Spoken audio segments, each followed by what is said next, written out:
नमस्कार, आप देख रहे हैं स्ट्रेट टुडे न्यूज। मैं हूं आपके साथ हर्षिता। आइए करते हैं कुछ खास खबरों से शुरुआत।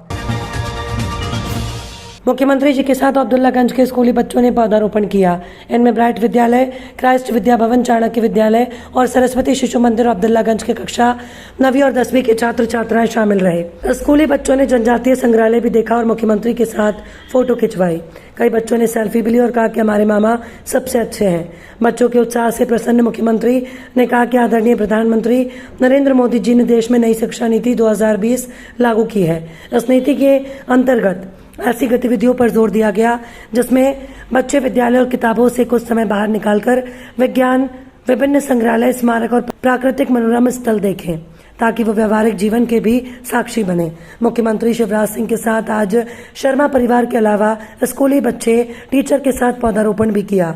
वहीं आपको बताएंगे, शर्मा परिवार ने इससे पहले भी अकेला स्टोरी दिखाने के लिए करीब 400 से 500 बच्चों को भोपाल लेकर गए थे। उसी कड़ी में आज एक बार फिर 400-500 बच्चों को लेकर मुख्यमंत्री के साथ बच्चों ने और जेपी शर्मा मित्र मंडली ने वृक्षारोपण किया। पौधारोपण में बाला सैनी, पूजा लोधी और सर्व यश अग्रवाल, विनोद नागर, नीलेश वैष्णव, ऋतिक सेन, जयप्रकाश शर्मा, अंबर शर्मा, नितेश अरोड़ा और राजेश शर्मा भी शामिल हुए। अंकल, आपने जो हमें चूज़ करा कि हम लोग आपके साथ जाएं और हमें बहुत अच्छा लगा। आज हमने अपनी प्रकृति को जाना और अपने ट्रेडिशनल को पहचाना कि किस तरह पहले के ज़माने के लोग कैसे अपना अनुरूप जानते थे और कैसे हर चीज़ों को कैसे मेंटेन करते थे। तो thanks a lot with you and Christ Vidya Bhavan. आपसे ज़रूर अगर किसी भी तरीके की आपको ज़रूरत हो तो हम हमेशा राज़ी हैं। Thank you. साथियों, हमारे श्रद्धा के केंद्र आदरणीय प्रधानमंत्री नरेंद्र मोदी जी और आदरणीय शिवराज सिंह चौहान जी मुख्यमंत्री मध्य प्रदेश, इनकी प्रेरणा से और इनके आशीर्वाद से ये कार्यक्रम मैंने योजना बनाई और सफल हुआ। पिछली 27 जून को भोपाल प्रवास के दौरान मेरा बूथ सबसे मजबूत कार्यक्रम में आदरणीय मोदी जी ने पार्टी के विचार और विस्तार के साथ साथ राजनीतिक चर्चा के अलावा हम कार्यकर्ताओं को कुछ मंत्र दिए, कुछ राह दिखाई। उन मंत्रों और उन सुझावों में, उन आदेशों में मुझे एक सुझाव बहुत अच्छा लगा कि हम रायसेन जिले के उदयपुरा में 6 जुलाई रात्रि करीब 12 बजे राष्ट्रीय राजमार्ग 45 पर अज्ञात आरोपियों द्वारा नर्मदा आटा उद्योग मिल के मुनीम गोविंद साहू और पिकअप चालक दुर्गेश यादव को मिर्च पाउडर डालकर 6,47,792 रुपए की लूट की घटना घटित की। फरियादी मुनीम गोविंद साहू की रिपोर्ट पर धारा 394 बंदी का प्रकरण पंजीबद्ध कर विवेचना में लिया गया। उपरोक्त प्रकरण को गंभीरता से देखते हुए पुलिस अधीक्षक रायसेन विकास कुमार सहलवाल के निर्देश में अतिरिक्त पुलिस अधीक्षक रायसेन अमृत मीणा के मार्गदर्शन में एसडीओपी बाड़ी अमित मेश्राम और थाना प्रभारी उदयपुरा निरीक्षक एमएल भाटी के द्वारा 2 टीम गठित कर आरोपियों की तलाश प्रारंभ की। अनुसंधान के दौरान मुनीम गोविंद साहू से पूछताछ और तकनीकी साक्षी के आधार पर संदेही पिकअप ड्राइवर दुर्गेश यादव से शक्ति से पूछताछ करने पर उसने अपनी बुआ के लड़के गेंदालाल यादव और बबलू यादव, दोनों निवासी अमरवाड़ा, जिला छिंदवाड़ा के साथ मिलकर घटना को अंजाम देने का स्वीकार किया। 12 घंटे के अंदर चोरी का खुलासा कर आरोपियों गेंदालाल यादव और बबलू यादव को अमरवाड़ा, जिला छिंदवाड़ा से एसडीओपी बाड़ी अमित मेश्राम और उदयपुरा टीआई की टीम द्वारा गिरफ्तार कर लाया गया। लूट की राशि जब्त कर मुकदमा पंजीबद्ध कर तीनों आरोपियों को जेल भेजा गया। क्या पूरा मामला था, क्या घटना इन लोगों ने की? दिनांक 6 जुलाई 2023 की मध्य रात्रि को राष्ट्रीय राजमार्ग 45 थाना उदयपुरा क्षेत्रांतर्गत यह मामला है। नर्मदा आटा मिल के मुनीम और उसके पिकअप के ड्राइवर दुर्गेश यादव और जो मुनीम थे गोविंद साहू, इनसे 6,47,792 की करीब लूट हुई और फरियादी की रिपोर्ट पे धारा 394 भारतीय दंड विधान का मामला पंजीबद्ध किया गया। प्रकरण की गंभीरता को देखते हुए पुलिस अधीक्षक महोदय रायसेन श्री विकास सहवाल सर के निर्देशन, additional SP Raisen Shri Amrit Meena sir के मार्गदर्शन में हम लोगों के द्वारा 3 टीमों का गठन किया गया और जब अनुसंधान में विवेचना के दौरान फरियादी गोविंद साहू से पूछताछ की गई तो गोविंद साहू से पूछताछ के दौरान और तकनीकी साक्ष्यों के आधार पर जो संदेह की सुई थी वो पिकअप वाहन के ड्राइवर दुर्गेश यादव पर जाकर के टिकी। दुर्गेश यादव से पूछताछ करने पर यह मामला निकल करके आया कि इस पूरी लूट की घटना का जो प्लान मेकर था वो पिकअप का ड्राइवर था और उसने अपनी बुआ के लड़के रिश्तेदारी के भाई बबलू यादव और जो गेंदलाल यादव है इनके साथ मिलकर के इस घटना को राष्ट्रीय राजमार्ग 45 में अंजाम दिया। प्रकरण में जो टीम जो बनी थी उस टीम ने तत्काल जिला छिंदवाड़ा अमरवाड़ा में जाकर के आरोपियों की गिरफ्तारी की। पंचमढ़ी से लगभग 20 वर्षों से बाबू साहू रमाकांत नागवंशी के तत्वाधान में प्रतिवर्ष पंचमढ़ी के श्रद्धालु को अमरनाथ यात्रा का लाभ दिलाया जाता है। प्रतिवर्ष अनुसार इस वर्ष भी पहले जत्थे में रमाकांत नागवंशी के तत्वाधान में 7 श्रद्धालु पंचमढ़ी से अमरनाथ यात्रा के लिए रवाना हुए। समस्त नागरिक बंधुओं ने बहुत जोरदार स्वागत अभिवादन कर पंचमढ़ी से रवाना किया।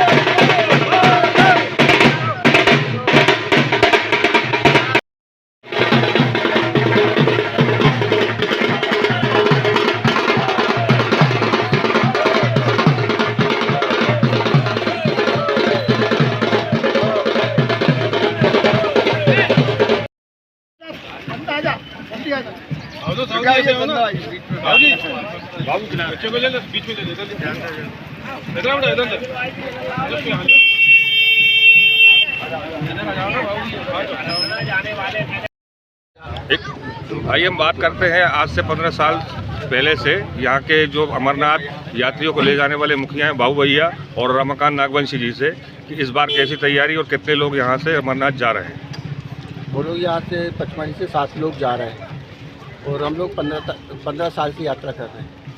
इस वर्ष कितने लोग जा रहे हैं यहाँ से? हम लोग 7 लोग जा रहे हैं। 7 लोग अभी जा रहे हैं, अगले 20 तारीख को और जाएंगे 10 लोग। ये पहला जत्था 7 लोगों का है, इसके बाद दूसरे जत्थे में और 20 लोग जाएंगे। और अभी यहाँ से जो पचमढ़ी से जा रहे हैं आपके साथ अपने जिले से और भी लोग शामिल होंगे क्या? नहीं, हम ही लोग। श्रावण मास का पहला सोमवार होने के कारण आज सुबह से ही शिव मंदिरों में भक्तों का तांता लगा है। उज्जैन के महाकालेश्वर मंदिर में दर्शन हेतु श्रद्धालु देर रात से कतार में लगे हैं। तड़के 2:30 बजे बाबा महाकाल की भस्म आरती शुरू हुई, जिसमें हजारों श्रद्धालुओं ने दर्शन लाभ लिया। श्रावण मास भगवान भोलेनाथ का सबसे प्रिय माह माना गया है। मान्यता है श्रावण माह में शिव आराधना करने से सभी कष्टों से तुरंत मुक्ति मिलती है। श्रावण भादो मास में सोमवार को बाबा महाकाल की सवारी निकाले जाने की ही परंपरा है, इसलिए आज शाम 4 बजे बाबा की सवारी निकाली जाएगी। मान्यता है कि अपनी प्रजा का हाल जानने के लिए सवारी के रूप में राजा महाकाल नगर भ्रमण पर निकलते हैं। सोमवार का पहला हम लोग का सावन का पहला सोमवार है और भस्म आरती का हम लोग को यहाँ पे दर्शन हुआ। हम लोग नागपुर से आए हैं, मेरा नाम शक्ति सिंह है। बहुत आनंद हुआ, व्यवस्था बहुत अच्छी थी महाकाल की। जय श्री महाकाल। सावन का महीना चल रहा है और सोमवार है, तो बहुत अच्छा लगा कि साक्षात शिव जी के दर्शन हुए हैं। ज्योतिर्लिंग 12 ज्योतिर्लिंग में से एक ज्योतिर्लिंग के आज हमने दर्शन किए, बहुत अच्छा लगा। आज सावन का पहला सोमवार है। बाबा महाकालेश्वर को 2:30 बजे पट खुले हैं आज, तो बाबा महाकालेश्वर को विशेष पूजा की गई है। पंचामृत से दही दूध शहद शक्कर घी विशेष पंचामृत से पूजा किया गया। बाबा को भंग का स्नान कराया गया और उसके बाद में बाबा को विशेष श्रृंगार और महाआरती संपन्न हुई। बाबा महाकाल से अपने सब भक्तों का कल्याण करे, धर्म अर्थ काम मोक्ष की प्राप्ति करे। भगवान महाकाल को तो शिव को तो 1 लोटा जल प्रिय, अलंकार प्रिय विष्णु जलधारा शिव प्रिय। भोलेनाथ को श्रावण मास में 1 लोटा जल और 1 बिलपत्र चढ़ा दो, जितनी अपनी श्रद्धा बने इतनी चढ़ाओ, और भगवान अपनी मनोकामना पूर्ण करता है। ओम नमः शिवाय बोल के आप चढ़ा दो, कोई मंत्र नहीं आए, पंचाक्षर मंत्र है ओम नमः शिवाय। ओम नमः शिवाय सब भगवान सब संकट दूर करते हैं। आज श्रावण का सोमवार है, हम पुणे से आए, भस्म आरती में बैठे, बहुत अच्छा लगा ये करके और बहुत पुण्य लगता है और बहुत अच्छा फीलिंग आता है यहाँ पे सुबह सुबह ये भस्म आरती में बैठ के। नगर सबसे बड़े वार्ड कहे जाने वाले वार्ड क्रमांक 10 में राजनीतिक रसूख करने वाले दबंगों द्वारा शासकीय रास्ते पर कब्जा करने और शासकीय रास्ते को बंद करने का बड़ा मामला सामने आया, जिसकी शिकायत वहां आसपास निवास करने वाले रहवासियों द्वारा ज्ञापन के माध्यम से एसडीएम राजेश बोरासी के अलावा नगर परिषद के तत्कालिक सीएमओ आमार निगवाल को की जा चुकी है। शिकायतकर्ताओं द्वारा ज्ञापन के माध्यम से बताया गया कि हमारे घर स्टेशन रोड के पीछे पश्चिम दिशा की ओर शासकीय रास्ता है। उक्त रास्ता शासकीय महोकर मंडी गेट कांडरी जी के घर के पास से मनीष राठौड़, पवन कुमार, अनोखी लाल के घर से होकर आरा मशीन तक निकलता है, जिसको राजनीतिक रसूख रखने वालों दबंगों द्वारा अपनी दबंगाई के चलते बंद कर दिया गया, जिसकी वजह से अब रहवासी गणों को आवाजाही में काफी परेशानी का सामना करना पड़ता है। शिकायतकर्ताओं का कहना है कि उक्त शासकीय रास्ते को दबंग द्वारा करीब 15 फुट चौड़े और तकरीबन 700 फीट लंबे रास्ते के शासकीय मार्ग पर गेट लगाकर पूर्ण रूप से बंद कर दिया गया। वहीं अब इन रहवासी गणों द्वारा इस शासकीय रास्ते को दबंगों के कब्जे से खुलवाने के लिए अधिकारियों के कार्यालय के चक्कर काटना पड़ रहे हैं, लेकिन ये जवाबदार अधिकारी हैं कि इनके कानों में जूं तक नहीं रेंग रही। यहाँ पर जो गेट लगा हुआ है, आपको परेशानी आ रही है, क्या है पूरा मामला? ये एक सामूहिक रास्ता है, इसमें सभी लोग इसका उपयोग और उपभोग कर सकते हैं। कुछ लोगों द्वारा ये गेट लगा दिया गया है, जिससे हमें हमारे गोडाउन में माल ले जाने में काफ़ी परेशानी आ रही है। इसके लिए मुझे तराना न्यायालय और उज्जैन न्यायालय से स्वीकृति मिली कि मैं इसका उपयोग और उपभोग कर सकता हूँ। उसके उपरांत भी ये गेट नहीं खोला जा रहा है।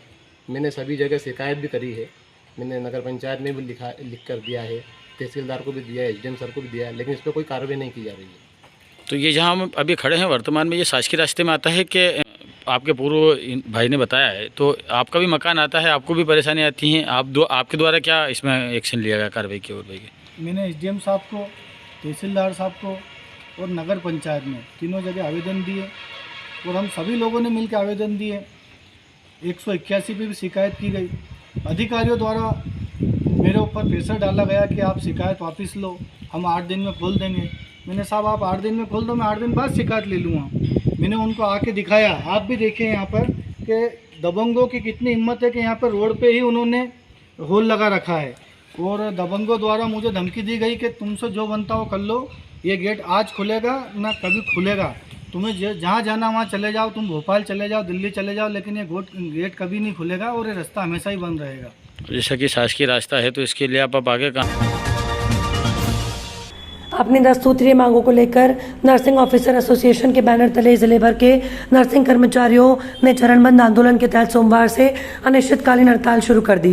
जिले की करीब 100 से अधिक नर्सिंग ऑफिसर ने शाहजहांपुर जिला अस्पताल पुराने भवन के सामने प्रदेश सरकार के खिलाफ जमकर नारेबाजी की। नर्सिंग कर्मचारियों का कहना है कि प्रदेश सरकार हर बार आश्वासन देती है, लेकिन इस बार आश्वासन नहीं, आदेश चाहिए।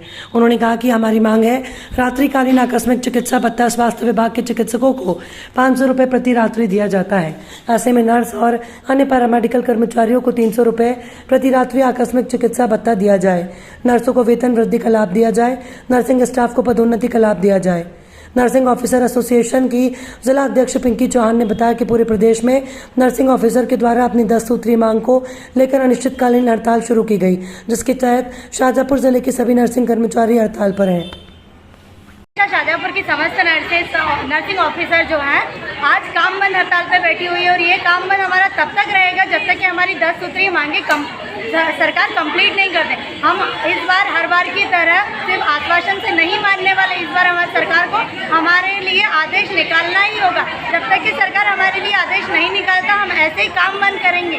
तो कितने स्टाफ नर्सिंग जो है हड़ताल पे है? यहाँ पूरे शाहजहांपुर जिले के स्टाफ आए हैं, जैसे सुंदर सी, शुजालपुर, सब तरह के स्टाफ आए हुए हैं। संख्या कितनी है? 100 से 120 लोगों की संख्या है यहाँ पर, जो कि जितने भी जिला चिकित्सा शाहजहांपुर के सारे स्टाफ लोग यहाँ पर बैठे हैं। शराब के नशे में 2 युवक ने जिला अस्पताल में जमकर हंगामा मचाया। सुरक्षा गार्ड ने बताया कि युवक शराब के नशे में जिला अस्पताल में अपने परिजन से मिलने पहुंचा था। इस दौरान युवक जिला अस्पताल में जमकर हंगामा करने लगा। शराबी युवक को काफी देर तक समझाइश दी गई, लेकिन युवक मानने को तैयार नहीं और हंगामा करता रहा, जिससे जिला अस्पताल में भर्ती मरीजों को भी काफी परेशानियों का सामना करना पड़ा। आखिरकार परेशान होकर सुरक्षा गार्ड ने शराबी को जिला अस्पताल से बाहर किया। क्या समस्या आ रही? ये दारू पी के आया है और इनके पेशेंट को नंगी उगाड़ी गाली बक रहा है। बहुत देर से 3 से 4 बार समझा चुके हैं, उसके बाद में भी अभी भगाया है। वार्ड में भी किसी तरह की परेशानी?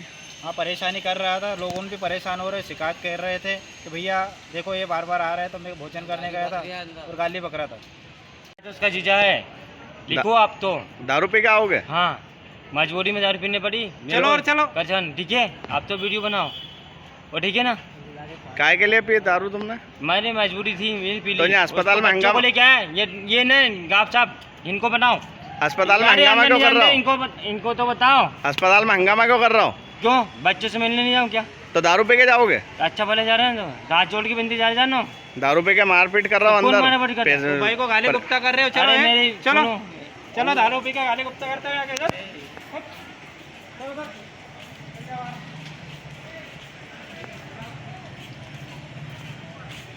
बहुत देर से परेशान कर रहे हो। कुख्यात तस्कर कमल राणा की गिरफ्तारी के बाद जांच में नीमच जिले के 6 पुलिसकर्मी की साठगांठ पाया जाना और जिला अधीक्षक नीमच तोलानी द्वारा उनका तत्काल प्रभाव से निलंबन किया गया। कमल राणा से आगे पूछताछ में और भी कई प्रशासन शासन के कर्मचारी, अधिकारियों, जनप्रतिनिधियों, पत्रकारों के शामिल होने के खुलासे हो सकते हैं। इस पर जिला प्रेस क्लब नीमच अध्यक्ष राहुल जैन का कहना है, इससे आप किस प्रकार से इत्तेफाक? राकेश जी, ये जिला जो है ये अफीम उपज का जिला है और इस जिले के अंदर लगभग सभी तहसीलों के अंदर अफीम की फसल होती है और यहीं से पास में लगे हुए मंदसौर और चित्तौड़ जिले के अंदर भी यही स्थिति है। वहाँ पर भी अफीम उत्पादन होता है और जहाँ अफीम उत्पादन होता है वहाँ पर तस्करी की संभावना 100% होती है। यही हालात हैं कि हमारे क्षेत्र के अंदर भी अफीम तस्कर जो हैं वो निरंतर सक्रिय हैं और यहाँ से अफीम और डोडा चूरा की तस्करी अन्य राज्यों के अंदर वो करते आ रहे हैं। ऐसा ही एक तस्कर कमल राणा जो अभी विगत दिनों राजस्थान पुलिस के हत्थे चढ़ा, जिसे शिरडी से उन्होंने गिरफ्तार किया। ये उनकी इंटेलिजेंस थी कि उन लोगों ने बाकी सारी चीज़ों को दरकिनार करते हुए और सिर्फ अपना टारगेट कमल राणा को गिरफ्तार करने का रखा और उसको धर दबोचा। उसी के बाद उसकी रिमांड हुई और रिमांड के अंदर जो खुलासे उसने किए हैं वो बड़े ही शर्मनाक हैं और खास तौर पे मालवा अंचल के लिए कलंक वाली स्थिति है। देखा जा रहा है कि कमल राणा जीरन क्षेत्र में काफ़ी लंबे समय से सक्रिय था। अब ऐसे में राजस्थान की क्राइम ब्रांच ने उसे ट्रेस किया और शिरडी से गिरफ्तार किया। अब सवाल ये उठ रहा है कि उसकी इंटेलिजेंस और तमाम तरह की जो गोपनीय विभाग है वो उनमें किस तरह की खामियां रही जो लंबे समय से तकरीबन 3 या 4 साल से वो कमल राणा की अवैध गतिविधियों पर नज़र नहीं रख पा रही थी। और अभी जो कल जो 6 पुलिसकर्मियों को निलंबित किया है उस पर आप विस्तार से बताएं। यहाँ पर नारकोटिक्स विंग है जो कि मध्य प्रदेश पुलिस द्वारा संचालित है या मध्य प्रदेश शासन द्वारा संचालित है। ऐसे ही यहाँ पर केंद्रीय नारकोटिक्स ब्यूरो भी है जो कि अफीम की तस्करी और अफीम की खेती के ऊपर निरंतर निगाहें बनाए रखता है। और जिस तरीके से 6 पुलिसकर्मियों के नाम यहाँ पर सामने आए हैं उससे स्पष्ट हो गया है कि पुलिस की मिली भक्ति और उनके संरक्षण में कमल राणा फल फूल रहा था और यही कारण। आज मूंगाबाई कॉलोनी में लोगों का फूटा गुस्सा, लोगों ने एल&टी कंपनी के खिलाफ लगाया चक्का जाम। जानकारी के मुताबिक रेलवे द्वारा फ्लाईओवर ब्रिज का काम चल रहा है जिसका कॉन्ट्रैक्ट एल&टी कंपनी को दिया गया। एल&टी द्वारा काम के दौरान रोड को खोद दिया गया।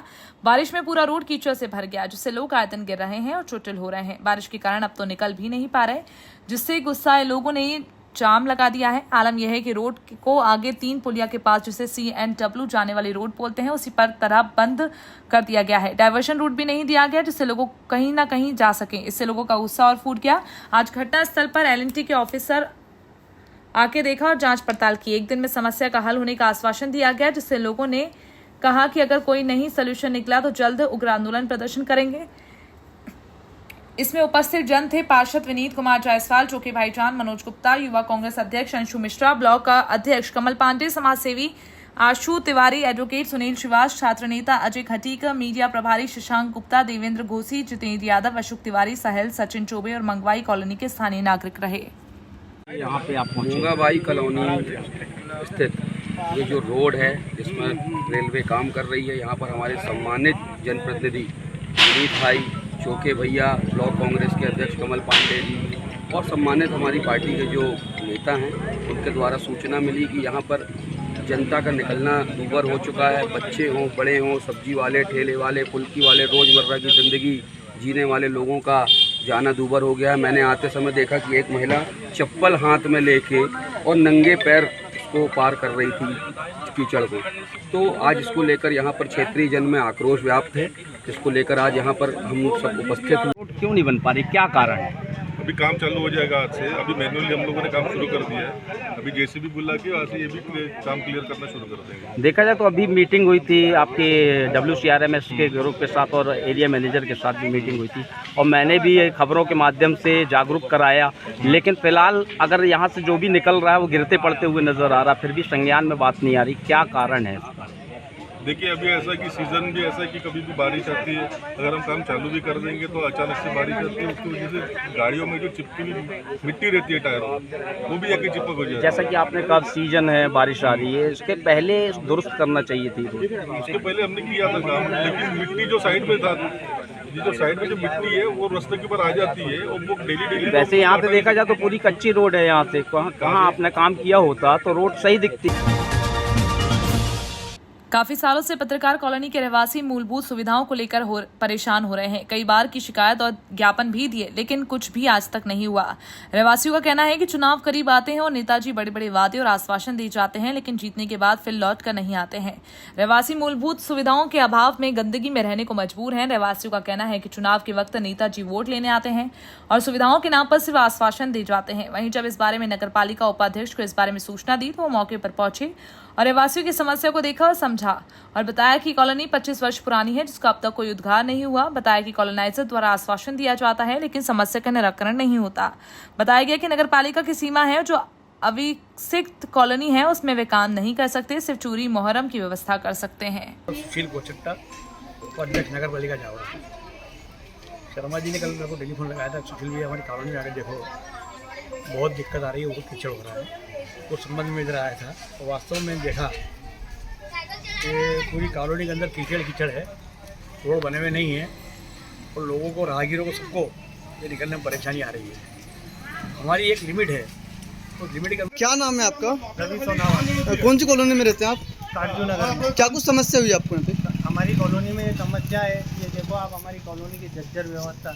हम कितनी बार इसका आवेदन दे चुके हैं, पार्षद के पास जाते हैं तो पार्षद कहता है कि यहाँ जाओ, विधायक के पास जाओ, विधायक कहते हैं कि कॉलोनाइजर के पास जाओ, कॉलोनाइजर कहता है कि मैं कुछ नहीं कर सकता। तो जाए किसके पास आखिर? कहाँ शिकायत की अभी तक आपने? हमने SDM ऑफिस चले गए, हम विधायक के पास चले गए। सर क्या नाम है आपका और क्या कुछ समस्या हुई आज यहाँ पे? भाई मैं यहाँ पत्रकार कॉलोनी से हूँ, निवासी हूँ। 1995 से यहाँ रहता हूँ और अभी तक ये कॉलोनी वैध नहीं हुई है, जबकि जनप्रतिनिधि, नगर पालिका सभी कह रहे हैं कि बस अब की बार ये वैध हो जाएगी। अभी नगर पालिका के चुनाव हुए थे तो भाजपा और कांग्रेस दोनों ने। क्या नाम है आपका और क्या कुछ समस्या हुई आपको कॉलोनी में? रमेश शर्मा एडवोकेट हैं। 1995 से इस कॉलोनी में रहते हैं। जब से इस कॉलोनी की ये दशा जो आज है, कभी भी सुधार नहीं हुआ। और अभी नगरपालिका चुनाव हुए तो उसमें विधायक ने कहा था कि जो यू शेप का जो रोड है, इसकी स्वीकृति हो चुकी है और बनने वाला है डामरीकरण, जो आज दिन तक नहीं बना। नगरपालिका में जो दोनों पार्टी के नेता है, खाली विकास का वादा करके चले गए और आज दिन तक कोई। खबरों में फिलहाल इतना ही। और भी खबरों के अपडेट्स के लिए आप देखते रहिए द स्टेट टुडे न्यूज़।